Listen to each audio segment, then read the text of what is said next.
चलिए देखिए, इस क्लास में हम आपको गोले से संबंधित कुछ सवाल देखिए बताने जा रहे हैं। इसमें देखिए गोले का दिया गया है आयतन और वक्र पृष्ठ निकालने के लिए, गोले की त्रिज्या दी गई है। तो देखिए गोले की त्रिज्या जो है कितना सेंटीमीटर है, 14।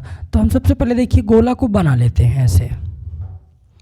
अब इसमें किया क्या गया, ये इसका केंद्र हो जाएगा। इसकी त्रिज्या कितना दी गई, कह रहा है 14 सेंटीमीटर है। गोले की त्रिज्या दी गई है 14 सेंटीमीटर। तो इसमें क्या कह रहा है इसका आयतन और वक्र पृष्ठ बताने के लिए पूछ रहा है। इसका आयतन क्या होगा और इसका वक्र पृष्ठ क्या होगा। तो देखिए गोले की त्रिज्या कितने सेंटीमीटर दी गई, 14 सेंटीमीटर दी गई। तो हम गोले की त्रिज्या को यहाँ 14 सेंटीमीटर लिख देते हैं। तो ये पूछ रहा है गोले का आयतन क्या होगा। तो यहाँ पर लिखेंगे, चूँकि गोले का आयतन बराबर, सूत्र होता है गोले का आयतन बराबर, गोले का आयतन का सूत्र होता है ये है 4/3 और पाई आर क्यूब होता है। तो ये गोले के आयतन का सूत्र हो जाएगा 4/3 पाई आर क्यूब। गोले का आयतन अगर अर्धगोला कहता है तो वो 2/3 पाई आर क्यूब हो जाएगा, और पूरा गोला कह रहा है यानी कि 4/3 पाई आर क्यूब हो जाएगा। देखिए 4/3 तो हम ऐसे लिख देंगे और पाई का मान 22/7 रखेंगे, और आर का मान देखिए क्यूब दिया गया है यानी कि 14 को हम 3 बार लिख देते हैं ऐसे। ये 14 को हम 3 बार लिख दिए, तो 7 से हम 14 को काट दिए, 7 दूनी 14 हो जाएगा, ये हो गया।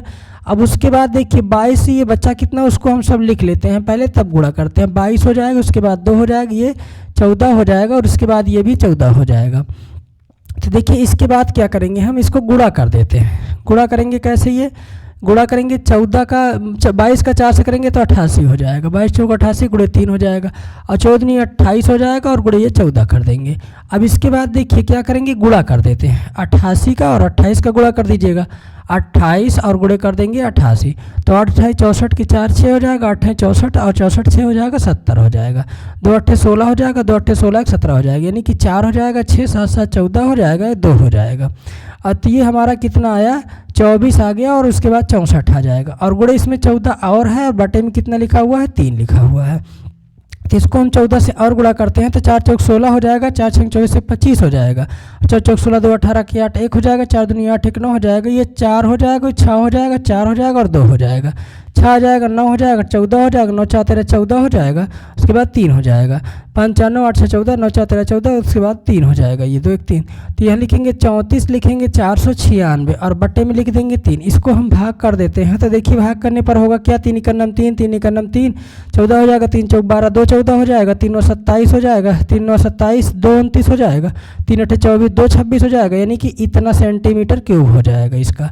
तो गोले का आयतन हम इतना निकाल लेंगे, ये आ जाएगा हमारा 11,498 सही 2/3 हो जाएगा सेंटीमीटर क्यूब। चाहे इसको आप बट्टे में लिखिए या तो दशमलव में भी लिख सकते हैं।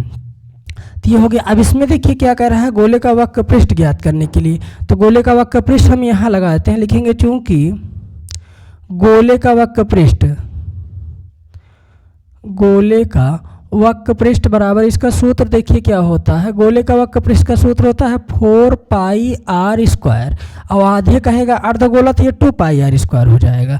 देखिए 4 लिख देंगे और पाई का मान 22/7 कर देंगे, और आर में देखिए 14 2 बार लिख देंगे क्योंकि स्क्वायर लगा हुआ है, तो 7 से 14 को काटेंगे, 7 दूनी 14 हो जाएगा, तो ये 4 हो जाएगा, और 22 हो जाएगा, उसके बाद 2 हो जाएगा, और गुणे 14 हो जाएगा।